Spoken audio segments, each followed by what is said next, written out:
Paljud on küsinud, et kuidas siis ikkagi sinna Paadrema vanasse töökotta tulla. Mõtlesime, et kasutame siis tänapäevast videotehnikat ja teeme väikse tuleku video. Näete, siin on Paadrema jõgi. Pärnu poolt liginedes näete seda Paadrema jõge kahtlemata.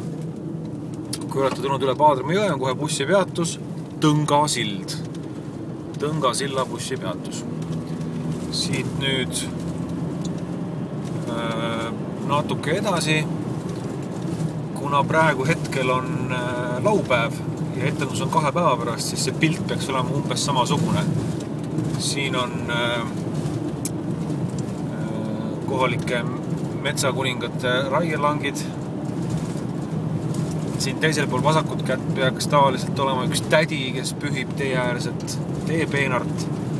Vaatame, kas ka täna. Vaat siin suurte kuuskede juures nüüd.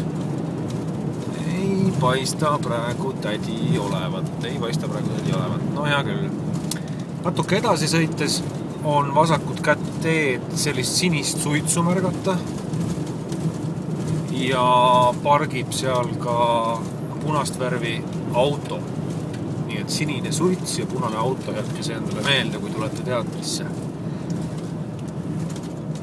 Vaat sellised mehed ka seisavad siin. Ja olemegi jõudnud Mõtsu. Muideks siin toimuvad iga-aastased jaanituled, väga vägevad peod selles Kilekuudis seal esineb ansambel.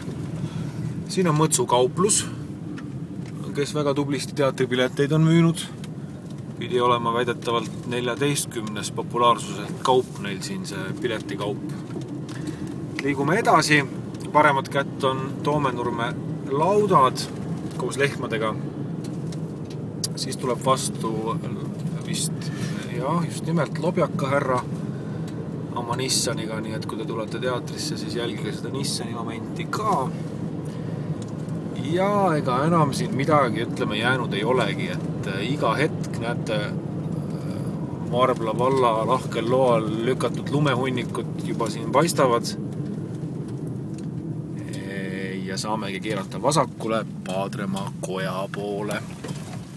Siin ettevaatust. Parkida saate siia samma platsile. Praegu on siin kaunis vesine, nii et pange kummikud jalga, kui tulete. Ja siit samast sisse mehed siin teevad tööd. Ja siin meie teatritendus siis algusse saabki. Nii et esmaspäeval näeme.